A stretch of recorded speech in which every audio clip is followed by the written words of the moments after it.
After a series of cyclones, Filipinos feel more and more helpless from the impact of disasters, spurring conversations on climate action, which we really should do.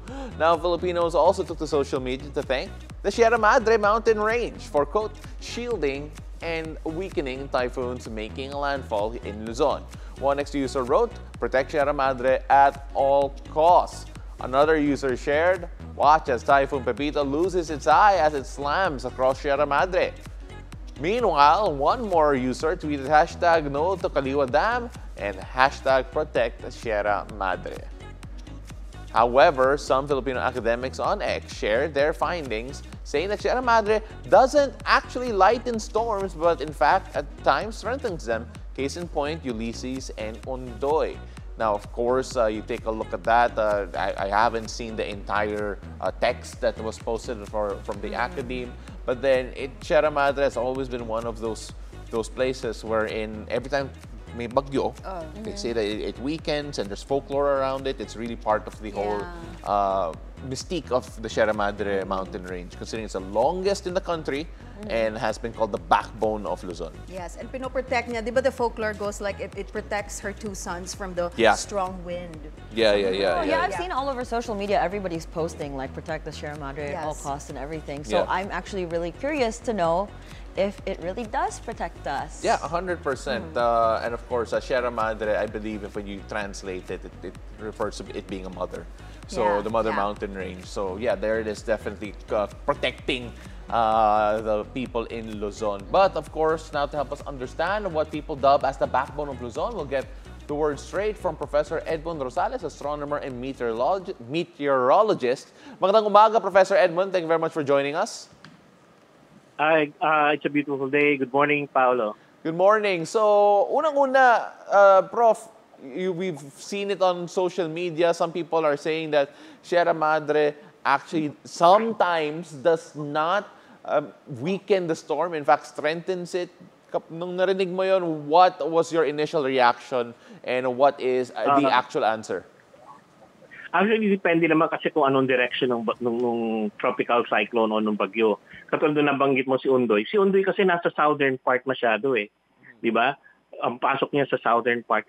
Pero kaya hindi siya gaano na-block ng Sierra Madre. While etong si Pepito, kung makita natin, o yung mga nakaraang bagyo, tumatawid siya talaga sa central Luzon o sa northern part ng Luzon. Nandun yung Sierra Madre. Ang Sierra Madre is actually yun nga, nabanggit mo kanina, longest mountain range dito sa country, from north to south. So, from Cagayan hanggang sa Quezon siya umaabot. So, makikita natin, kung titignan natin yung map ng Luzon, almost the whole part ng eastern part ng Luzon, ang location ng Sierra Madre. Mahaba siya, running from Cagayan hanggang Quezon Province, around 540 kilometers yun.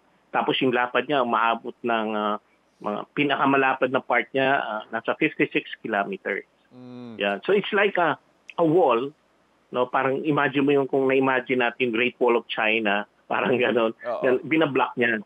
Yun. Yung kung manggagaling sa east, yung east to north to west, yung direction ng tropical cyclone o ng bagyo. Pero sa atin mas natural, hindi ko ng Great Wall. Pero Prof, yung storm, can you explain to us, anong nangyayari sa mga typhoon na dumadaan sa Sierra Madre? What is it about Sierra Madre and yung interaction niya with storms na nag-weaken talaga yung mga typhoon? Typically, normally.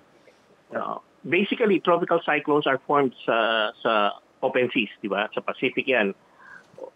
Ngayon kasi may La Nina tayo. So, ibig sabihin, pag sinabi natin may La Nina, we expect more rains. Tapos, kaya mas sunod-sunod ito. Ito, recently nga, 4 na magkakasunod yan. So, hindi naman siya unusual. Nangyari na rin yan na 4 years ago. Nangyari na rin yan. Ang pinagkaiba rin nito sa ibang taon, may La Nina tayo ngayon. So, ano ibig sabihin? Mas mainit yung western side ng Pacific Ocean, which is on the eastern part of the country. So, malapit sa atin yun. Kung mainit yung dagat, mas maraming magpo-form ng typhoon doon sa kasi mas more than 26 degrees Celsius, 27 degrees Celsius pataas, magpo-form yan ng mga low pressure area. Kaya ang direction nila papunta westward ang galaw ng mga typhoons. It's either west or northwest. So sa panahon natin pag this time of the year, mas matataas sila kaya mapapansin natin na nasa Luzon o sa parte ng Northern Visayas siya dadaan, papunta rito, tumatawid sa atin.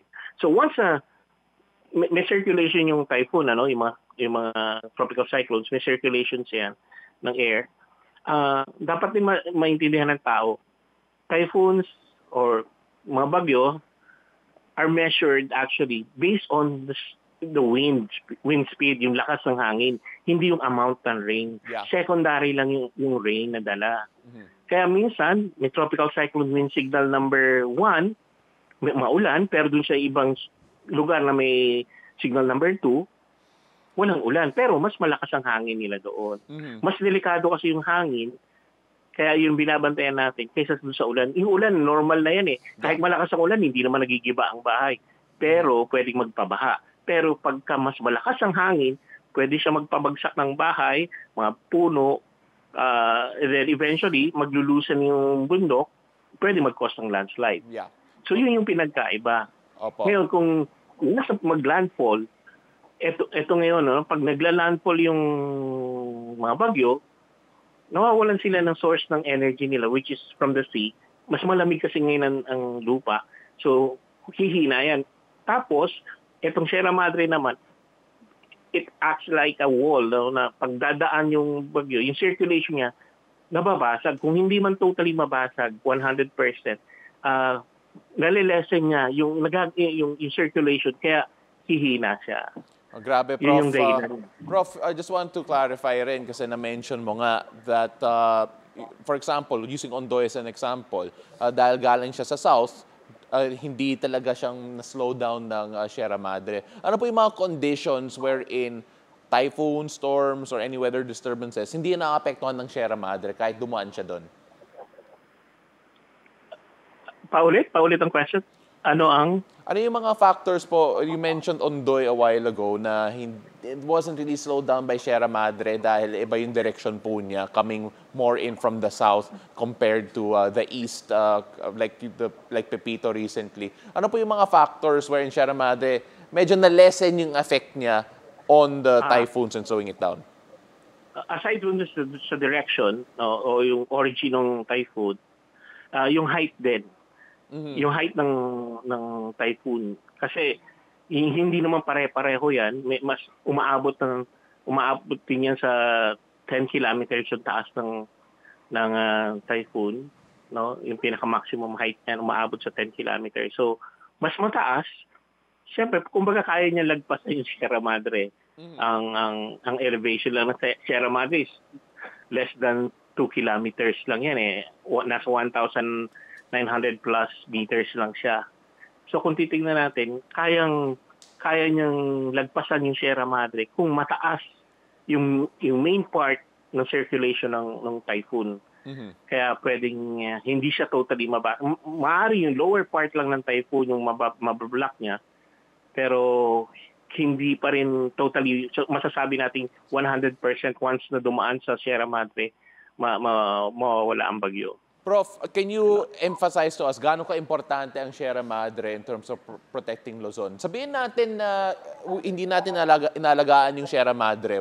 Ano mangyayari sa Eastern Luzon, Northern Luzon?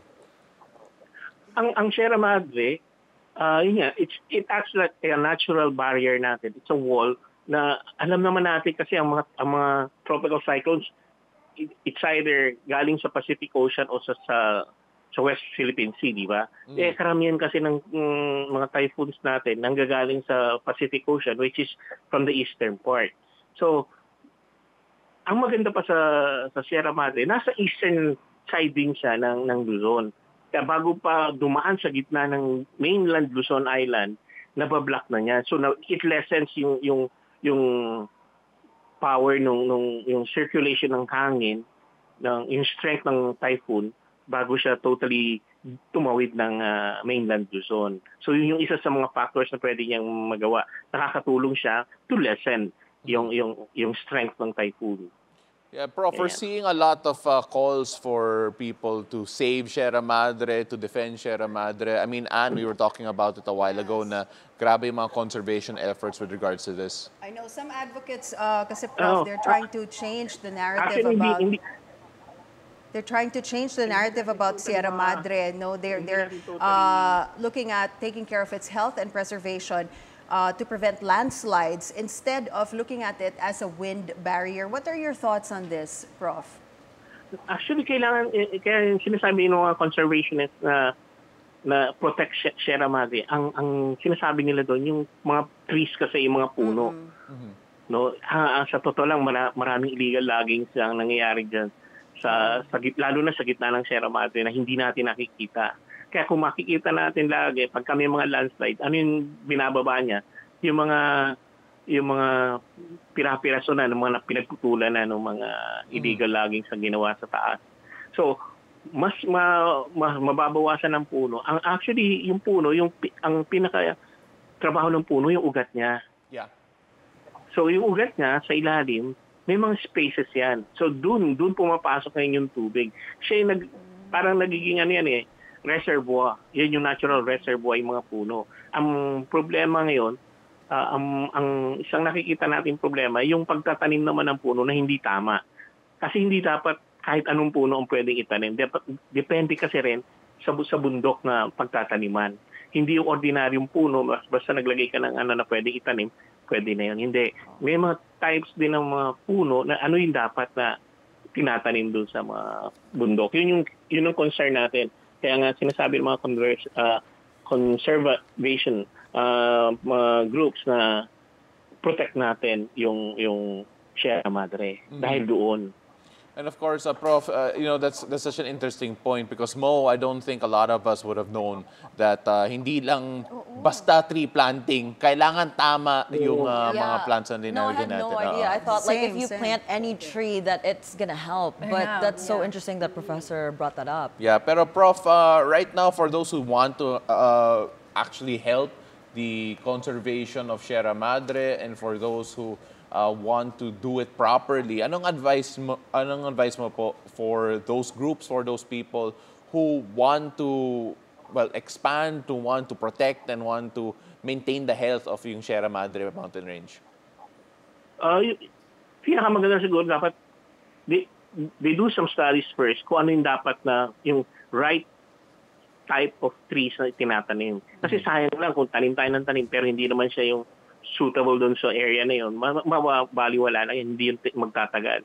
So, maraming dito sa atin sa Metro Manila, hindi natin alam. Alam nyo ba ng Marikina River is actually yung Marikina River, nakakonect yan sa Sierra Madre.